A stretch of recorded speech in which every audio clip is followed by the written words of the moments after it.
Joining me now is seasoned prosecutor and Congressman Adam Schiff. He was, of course, the lead impeachment manager in Donald Trump's first impeachment trial. Thanks for being here tonight. Thank you. Good to be with you.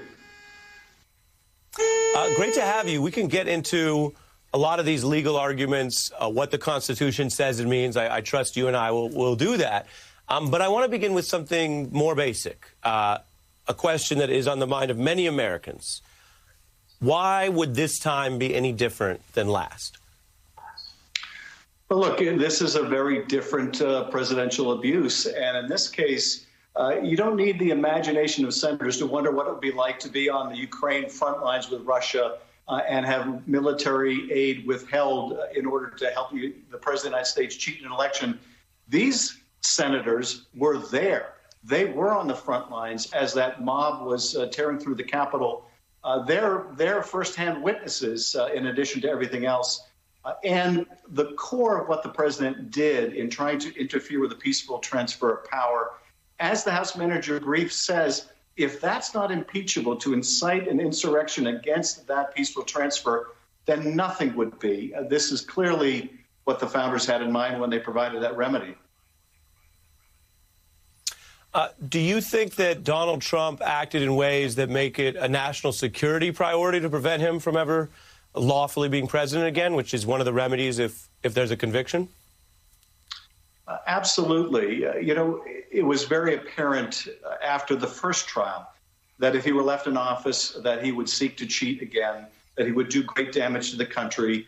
It is equally plain now that if he is not disqualified from running for office again, then we can expect that if he runs in 4 years, he will put the country through the same hell, through the same lies about the election, through the same false claims of fraud if he loses, through the same incendiary rhetoric and incitement to violence.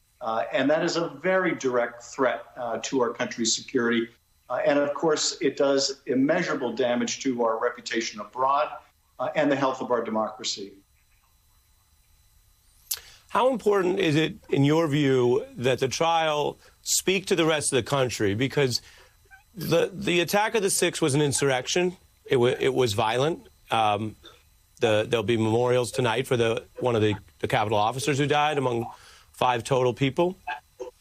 It was a trauma, and yet there's so much going on.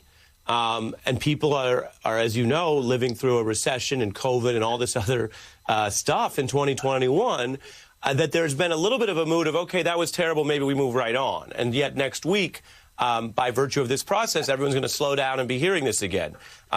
What is important in your mind to tell the nation through this process next week for those who say, well, yeah, it was terrible, we lived through it, we want to move on?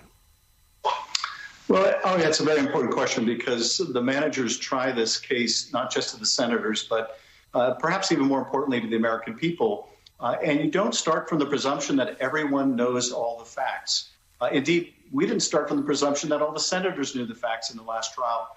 One of the things that the manager's brief lays out so well today is the entire chronology, the narrative arc of this terrible tragedy, with the president saying before the election that he wouldn't accept it if he lost the election, with him making claims in advance that there was going to be massive fraud, with him challenging the election immediately, even when he understood, as we all did, that the first returns would not necessarily be indicative of who would win that state.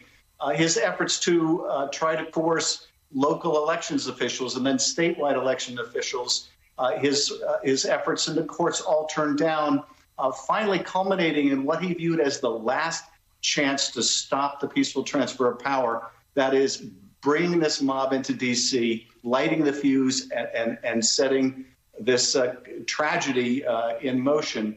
So that story needs to be told with the kind of clarity that you can in a trial. Number one, because the senators need to do their constitutional duty and disqualify him. But number two, if they don't, the American people need to have a basis to hold their senators accountable, but also they need to know the danger of this man going forward should he ever try to run again. Yeah, and that really goes to, as you say, what he did. He publicly summoned people to come on January 6th. Not a random day, not a rally day, no, to come and try to pressure what would ultimately be a legal and violent insurrection pressure on that final step in certifying his loss there in the Senate, as I think we all remember. We lived through it. I want to play for you something that may or may not come up in evidence, but it's certainly damning, which is those people explaining why they were there. Take a look. Our president, President Donald Trump, asked us to go to the march on the 6th, and he said, be there. And so I went, and I answered the call of my president. I felt like my presence on the state capitol steps, on those ivory steps, was more important to me than my very life. How does that fit into the argument that Donald Trump intentionally, deliberately incited the insurrection? Well, it'll be up to the managers to decide of the volume of evidence which they want to present. But statements like that people that participated understood exactly what the president was telling them to do, and perhaps even more powerfully, the video of people during the insurrection yelling out that they were there because the president had told them they could or should. That's a very powerful evidence that, in fact, the president incited them to this insurrection. So I think it is very relevant, important evidence. Now, some of the lawyers watching might say, well, can you introduce that, or is that hearsay? It's up to the senators to decide what evidence they will accept and what weight to give that evidence. But all of this is certainly relevant to the abuse of the president's power. Yeah, and the final question I want to ask you, I'm not making light of this, Congressman, but you've tangled with Donald Trump, and I think you've seen he has a penchant for being often his own worst advocate. That's why he was banned from Twitter over this same incident. And yet it may help him in the long run because we won't hear as many incriminating things as quickly, necessarily. And so I'm curious, apart from the defenses that he and his team have started to raise, many of which are really weak, what about the more serious argument that people in office, you, Donald Trump, future presidents, they need a very wide latitude to speak.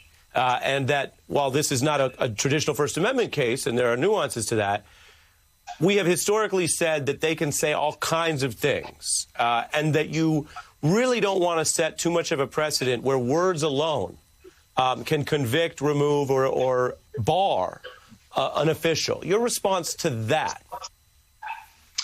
Well, people need to understand that there's not a First Amendment defense to inciting an insurrection or to abusing the power of your office. If a president says to a foreign power secretly that I will do anything you want because I want to build a tower in Moscow, that's not protected by the First Amendment simply because he vocalizes his corrupt intent. If the president were to engage in bribery and did so through vocalization of the terms of the bribe, that's not protected by the First Amendment. And if you incite people to attack the Capitol, that's not protected either. So it's a false argument. I think it has a superficial kind of appeal to people who don't necessarily understand what's the role of the First Amendment in an impeachment proceeding. But the long and the short of it is there is no First Amendment defense to ignoring and violating your constitutional duty. And even if there were, there is no First Amendment protected ability to incite an attack on the Capitol. Plainly put, and important to get all of the sides, as everyone's got to digest this, because Lord knows it's important, and lives were lost, and the accountability part is not over. Congressman Schiff, thank you, sir.